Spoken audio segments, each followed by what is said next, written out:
So what's your name? Daniel Paul Jaeger. I was born in 1968, so I think I'm now You think? 46, 40. I'll be 47 this year. When's your birthday?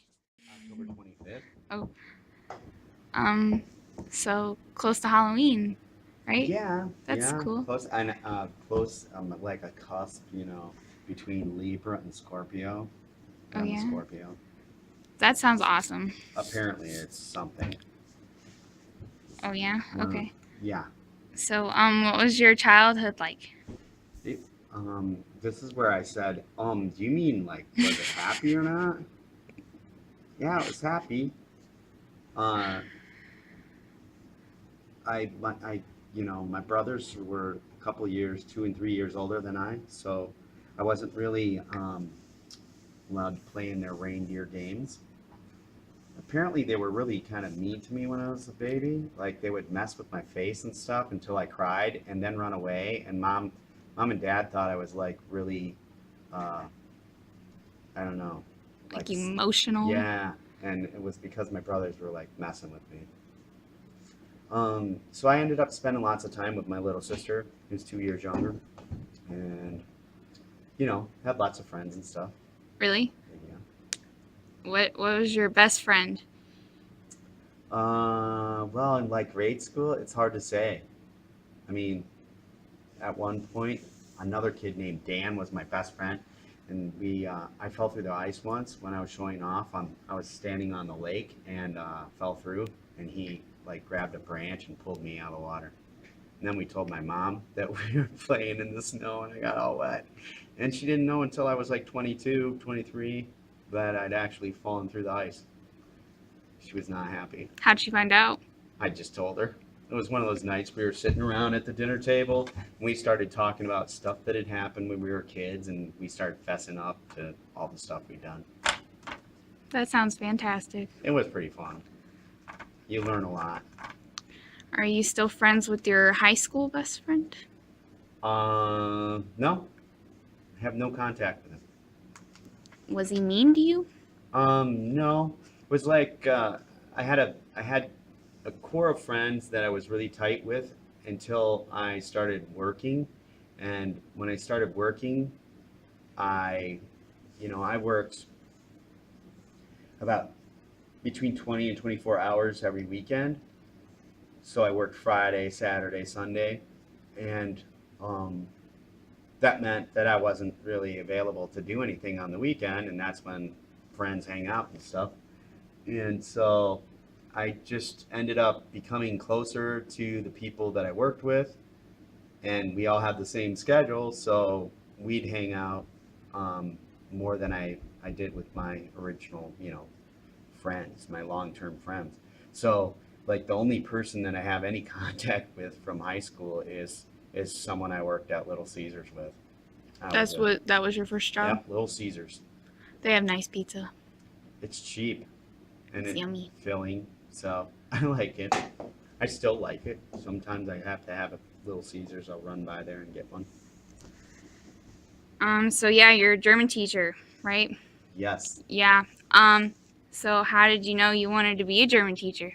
I didn't really go to college to become a German teacher. When I went to college. My father's a teacher and taught biology, so the science thing was always a big deal at home, and my dad was really into nature and things like that. And we fished a lot when we were kids, and so when I went to college, my plan was to become a biology teacher.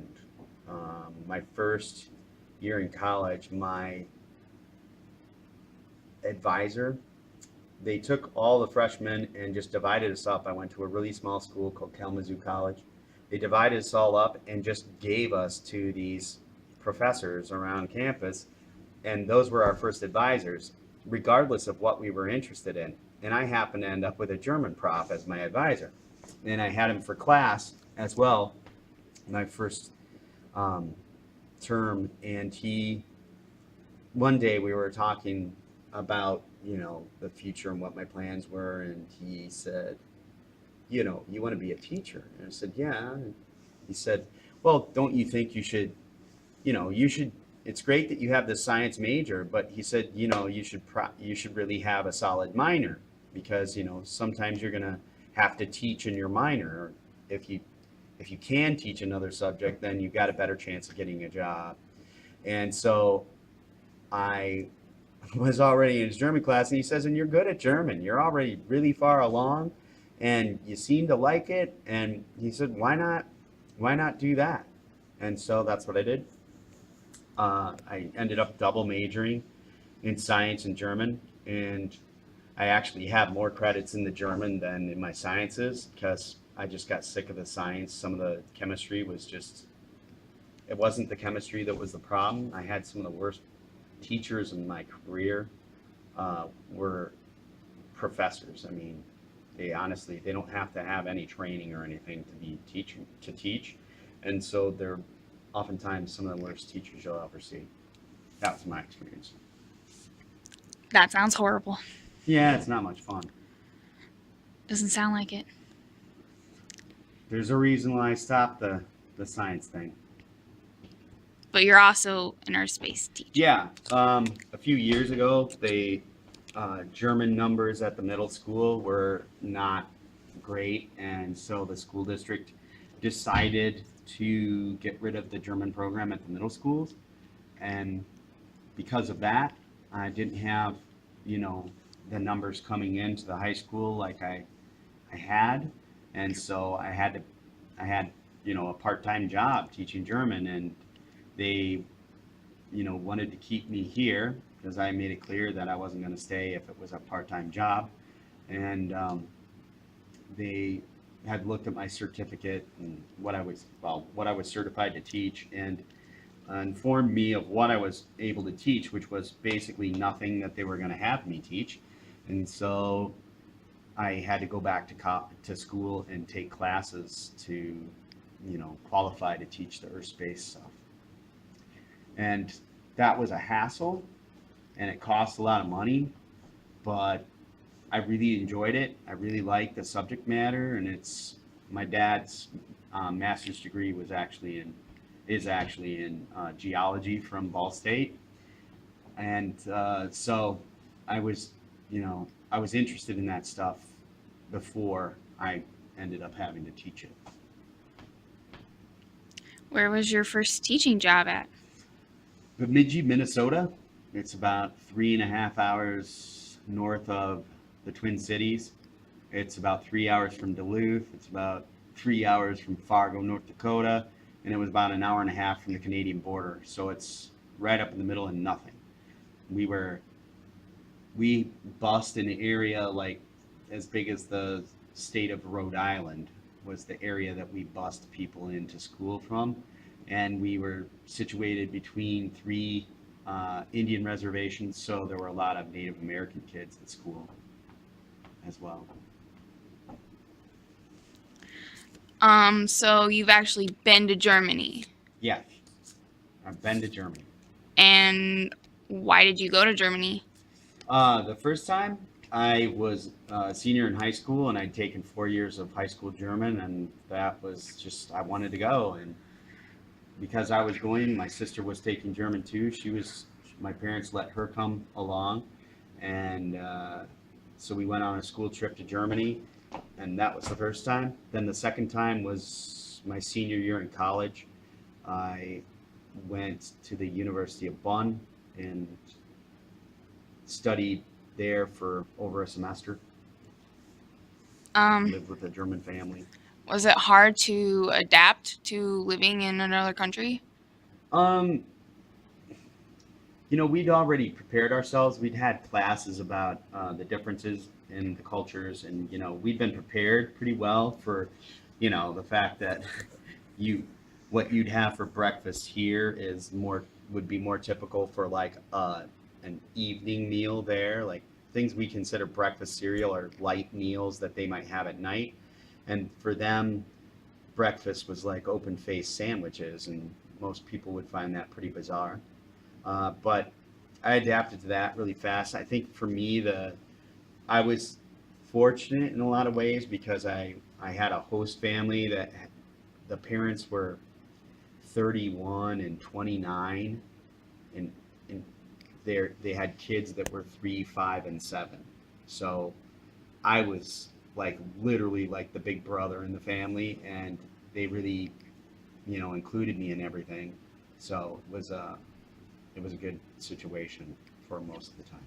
So you never felt like you didn't belong there or anything like that? Um, yeah, but that's a long story, and Okay. we don't want to get into that. Let's just say I could write a book. People might even pay to see the movie of the stuff that I went through when I was in Germany the first time. What Really was the bad. craziest thing? My host mother having an affair with one of my colleagues from my college. Oh, Yeah, were you friends with him? I was not. I mean, I was friendly with him, but he wasn't my favorite person. He was a philosophy major, and he liked to hear himself talk a lot, and I found him kind of tiresome. I bet. Yeah. So what were like the differences in laws and stuff there? Um, well, there are some things like we joke around about Germans and like Hitler salutes and things like that, and saying things that you've heard said like in movies by German soldiers and things like that. And a lot of that stuff is against the law. Like you can't walk around doing a Nazi salute. It's against the law. You can be arrested, and you'll definitely be fined. Um, and so that's a bit different. The the freedoms you guys have here, like I was convinced when I went to Germany that I was gonna think that Germany was better than the United States. And I gotta tell you, I was so surprised because when I got home, I couldn't wait to be home, and I like almost was in tears the first time. Like stupid stuff was what you missed. Like people are so formal and like almost unfriendly when you're dealing with them in like public situations, like at the post office, or you walk into a convenience store to buy something and they're just like grumpy and not in any way friendly. And the first time I went off to visit someone after I got back to the States, I pulled in to fill up the car at a quickie mart or whatever. And this girl's like, I walk in the door and this woman behind the counter says, good morning, how are you today? You know, and then I bring up the stuff to pay for it. And she goes, well, is this all, sweetie? And, you're just like, I hadn't had anyone do that to me for like a year, and you realize how much, it might be fake or whatever, but that warmth that we have as Americans, that's not really typical. Germans read it as being really false or fake, but I think we do it with good intentions. I just, yeah, sure, there's a lack of depth to it. Like we don't, maybe I'm just calling maybe I'm just greeting you to be polite or whatever, but we do it with a lot more enthusiasm, and we talk about stuff like the weather and stuff. And Germans are just, you go to the post office, you're there to buy stamps or to mail something, that's all they want to talk about. And you go up to pay for something at the counter, that's what you're there for. There's no chit chat, there's no small talk.